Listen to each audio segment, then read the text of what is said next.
ये अहोई अष्टमी है आज, उसकी पूजा करने लगी हूँ। ये हमारे बनाते हैं, बड़े बुजुर्ग यही बनाते आए हैं। हम चाट नहीं लगाते, यही बनाते हैं। ये घर का जेंट्स, ये लेडीज, ये बच्चे और ये वही माता हमने बनाई है।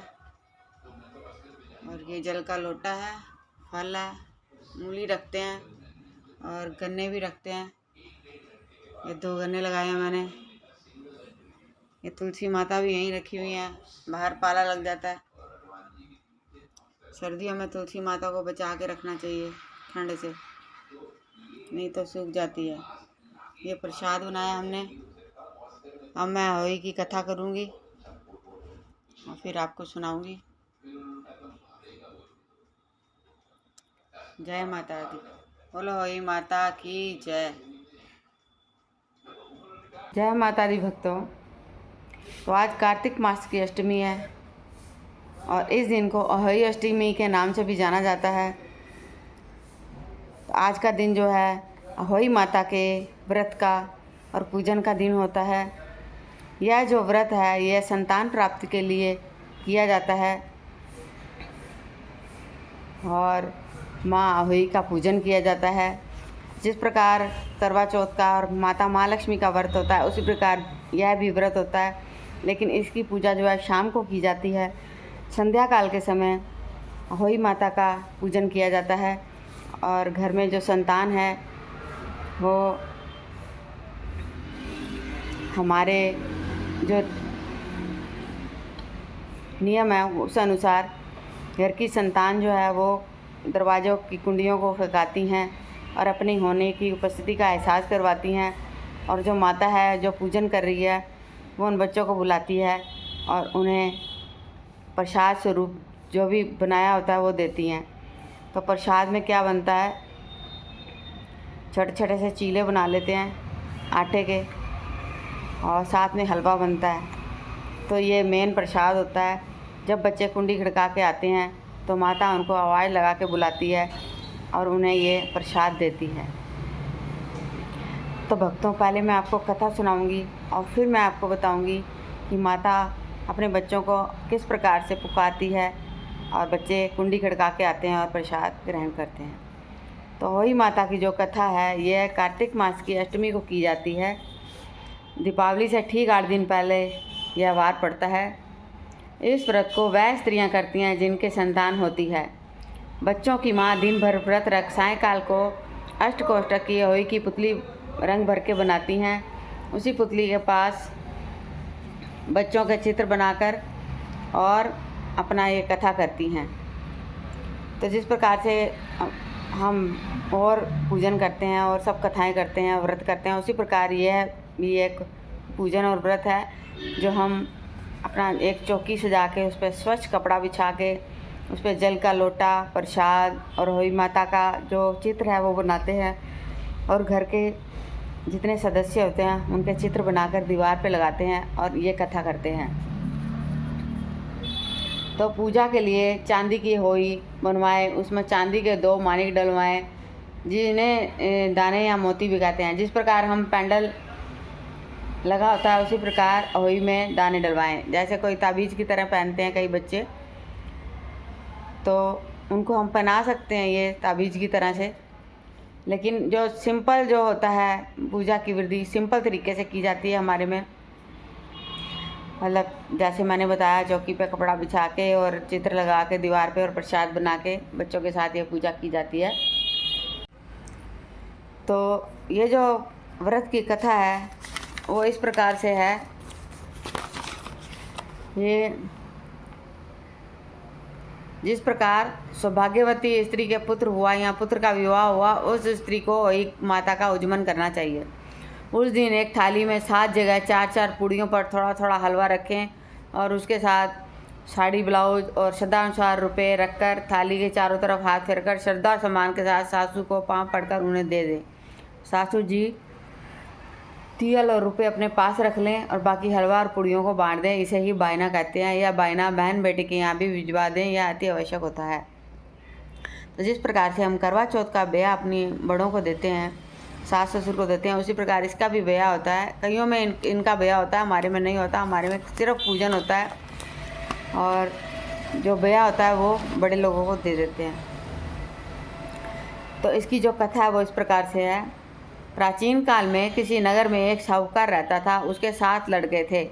दीपावली से पहले साहूकार की स्त्री घर की लिपापोती के लिए मिट्टी लेने के लिए खदान में गई और खदान में कुदाल से जब मिट्टी खोदने लगी तो देवयोग से उसी जगह से की एक मान थी। सहसा उस स्त्री के हाथ से कुदाली से के बच्चों को लग गई, जिससे से का बच्चा उसी क्षण मर गया। यह हत्या हुई देखकर स्त्री को बहुत दुख हुआ, परंतु अब क्या हो सकता है।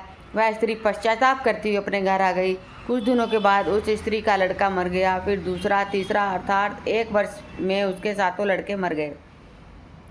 इस पर वह स्त्री दिन रात अत्यंत दुखित रहने लगी। एक दिन उसने अपने पड़ोस की स्त्रियों से रो रो कर कहा कि मैंने जानबूझकर कोई पाप नहीं किया। हाँ, एक बार मिट्टी खोदने खदान में गई थी। जब मिट्टी खोदने में सहसा मेरी कुदाली से एक सेक का बच्चा मर गया था। तभी से 1 वर्ष के भीतर 7 मेरे लड़के मर गए। यह सुनकर उन स्त्रियों ने धैर्य देते हुए कहा कि तुमने यह जो बात हम सबको सुनाकर पश्चाताप किया है, इससे तेरा आधा पाप तो नष्ट हो जाता है। सो अब तुम उसी अष्टमी को भगवती का स्मरण करो, उनका सहारा लेकर से के बच्चों का चित्र बनाकर उनकी पूजा किया करो और क्षमा याचना करो। ईश्वर की कृपा से तुम्हारा समस्त पाप धुल जाएगा और तुम्हें पहले की तरह से पुत्रों की प्राप्ति होगी। उन सब की बात सुनकर उस स्त्री ने कार्तिक मास के कृष्ण की अष्टमी को व्रत किया और हर साल पूजन में व्रत करती रही। फिर उसे ईश्वर की कृपा से 7 पुत्र प्राप्त हुए। तभी से इस व्रत की परंपरा चलती आ रही है। तो भक्तों, एक कथा जो अहोई माता की वो ये है। अब अहोई माता की एक कथा और भी है, वो मैं आपसे कहती हूँ, वो आप सुने। प्राचीन काल में झांसी के समीप दतिया नामक नगर में चंद्रभान नामक साहूकार रहता था। उसकी चंद्रिका बहुत सुंदर, सर्वगुण संपन्न, सती, साध्वी, शीलवंती, चरित्रवान और बुद्धिमान थी। उसकी चंद्रिका मतलब उसकी स्त्री जो थी, उसकी धर्मपत्नी जो थी, वो बहुत सुंदर चरित्रवान थी।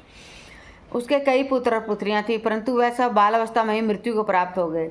इस प्रकार संतान के मर जाने पर उन्हें बहुत दुख हुआ था। वह पति व पत्नी नित्य प्रति मन ही मन सोचा करते कि हमारे मर जाने के बाद इस अपार धन संपत्ति का अधिकारी कौन होगा।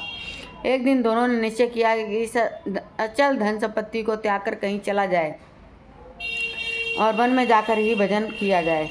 ऐसा विचार करके दोनों अपने सब घर द्वार ईश्वर भरोसे छोड़कर जंगल को चल दिए। चलते चलते जब थक गए तो ठहर कर विश्राम करते करते चल पड़े। इस प्रकार चलते चलते दोनों प्राणी बद्रिका आश्रम के समीप शीतल कुंड पर जा पहुँचे। वहाँ पहुँचकर उन दोनों ने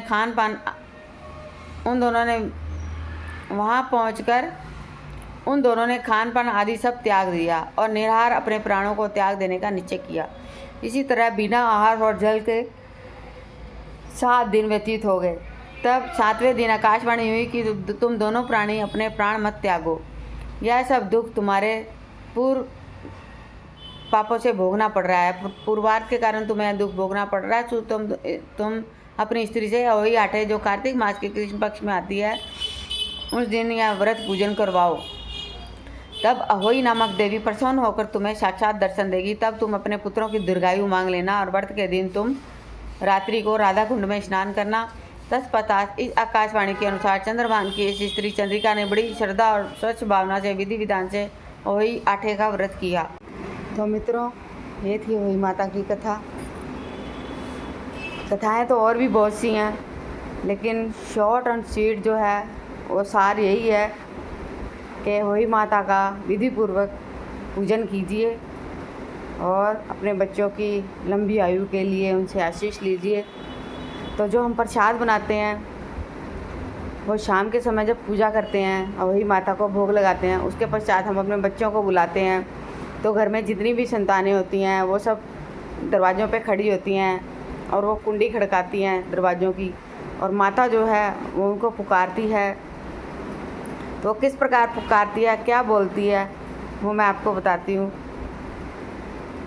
तो माता पुकारती है, होई होई होई दे माँ डोई, ताक पीछे खलोई, ताक मारे पद माँ पे दिया सद, आओ बच्चों, अब उन बच्चों का जो भी है उनका नाम लेना है, बड़े से लेकर छोटे तक जितने भी बच्चे हैं सबका नाम लेके आओ बच्चों आओ, अपनी अपनी डोई ले लो।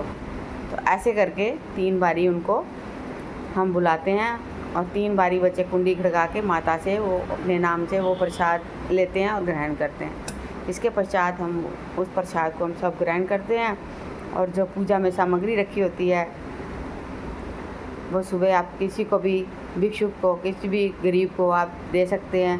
जैसे मूली रखते हैं, गन्ना रखते हैं, दक्षिणा रखते हैं, एक रोटी बनाते हैं, उस पर हलवा रखते हैं और छोटे छोटे जो चीले बनाते हैं वो रखते हैं।